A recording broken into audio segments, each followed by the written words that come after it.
Hey everybody, I am Rebecca and this is Steph with Inland Empire Couples Counseling, and we are talking today about the bonds that happen between partners and how you feel close to your partner.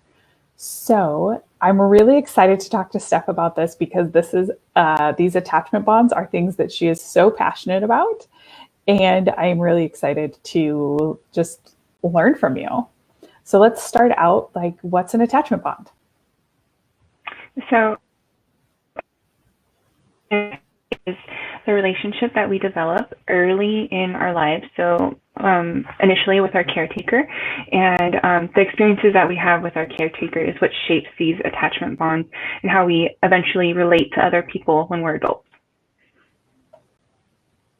And we know that they can be secure or insecure. So tell us what causes an insecure attachment. Yes, so an insecure attachment is caused by lots of different things, but mostly it has to do with not getting needs met when we're little. It can look like things like physical, emotional neglect or abuse that happens in early childhood, separation, caregivers, inconsistent caregivers, kiddos that move around a lot and are placed in different, what are they called?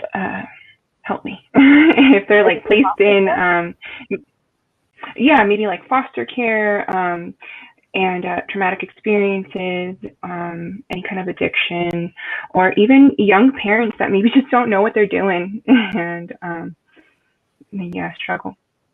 Yeah, so just really coming from for whatever reason, the needs of the little kiddo are not fully being met.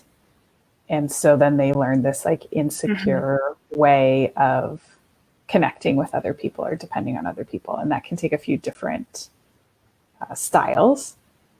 Walk us through what's an anxious or preoccupied attachment. Yeah, so anxious preoccupied attachment is someone who is always looking for their partner. They're always seeking safety, security, and a lot of it looks like clinginess. So in a relationship, right? So this is someone who kind of comes off as a clingy partner. Right. Okay. So now we fast forwarded to how these things or these styles show up in adult relationships, right? Yes, correct. Mm-hmm. Okay. And then what about an avoidant person? So someone who has an avoidant attachment. Yeah, so they have a tendency to emotionally distance themselves, shut down a lot. They seek isolation, and a lot of the times they come off as really independent. But the researchers call it Pseudo Independence because there's this idea that we all have this innate need to be connected.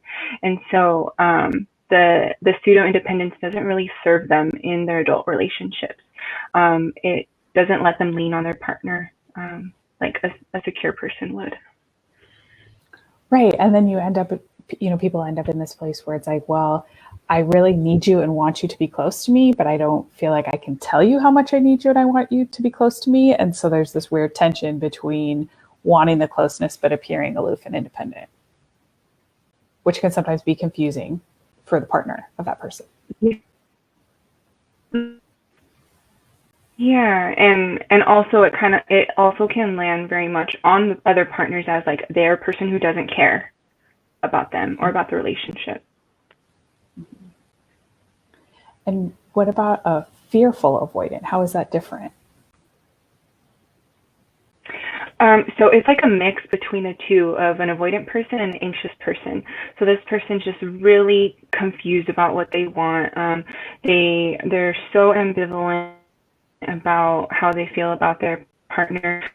They want to be close, but getting too close scares the hell out of them and they just run the other direction, right? So it can, in the relationship, it feels almost like a roller coaster of just these up and downs of connecting and disconnecting. So I know that we're going to talk about a secure attachment next. And I have a question for you. You can tell me whether you think we should answer it now or after you've talked about secure attachment. My question is essentially why does this matter? Or what difference does it make to a couple if you understand your attachment style or the attachment style of your partner? Would that be good to talk about now or after you talk about secure? Probably right now. Yeah. Okay. Because so when we have an insecure attachment style, the way we reach out to our partner to get our needs met oftentimes is ineffective. So someone who is maybe anxious, they're clinging, right? They're just trying to grab onto anything. Maybe they're protesting a lot in the relationship, starting fights, things like that. But really underneath, they're just so scared and so they feel so alone and just want to feel connected, but they're doing it in a way that is just pushing their partner away. And someone who's avoidant maybe just turns inward, shuts down, and if they were to be a little bit more secure, they would be able to open up and trust their partner with the things that they're feeling inside. Answer you correctly? Yeah, so it's like if you have an understanding of what the need is that your partner's trying to meet, or maybe why they approach you in a certain way, it looks different. It looks like, oh, you care about me, you're trying to connect with me, rather than like, why are you distant? Or like that what we might call clinginess would look more like you just need to feel safe and secure. So you can understand a different meaning for the behavior, why your partner approaches you this way, or maybe even why you act the way that you do towards your partner. Like soften some of the rough edges. Definitely. Yeah, and lots of times I have conversations about, like with an anxious person, okay, like that it'll allow you to be more self-aware of like that alarm that's going off, right? And maybe once you know that that's happening for you, you can name that and you can say that instead of just starting the fight. Or if you're avoidant, to say, hey, I'm shutting down now, instead of just going there. Right. So what does it look like then when people have a secure attachment to each other? That's not one of these other ways it goes wrong. Yeah, so when we have a secure attachment, we're more likely to express our emotions, whether they're positive or negative, right? We lend trust to other people. We are able to support and also seek support. What else? Just things like that. Just really being able to lean on somebody and trust that they're going to be there for us. And in turn, it kind of sounds silly, but it makes us feel more independent and more secure to go out into the world knowing that we have this person back at home that cares so much, and we can talk to them about anything, whether it's good or bad.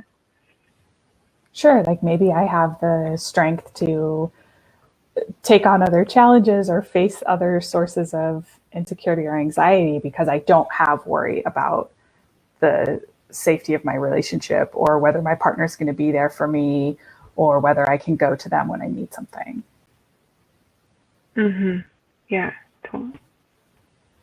And I think in my experience, a lot of times, even if we don't quite have the words for it, this is what a lot of people are looking for when they come to us for couples therapy. We're just disconnected.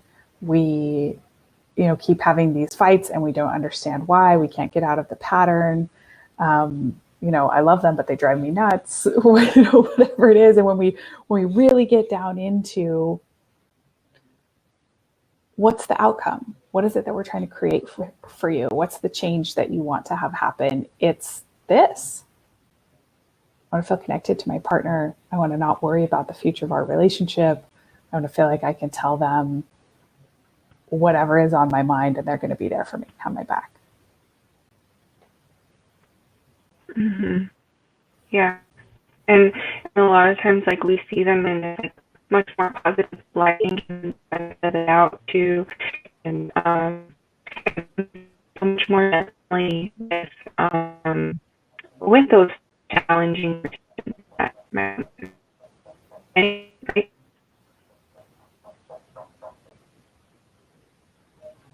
Yeah, I'm sorry, I lost the last little bit. I don't know if my connection's bad or not. Could you say that again?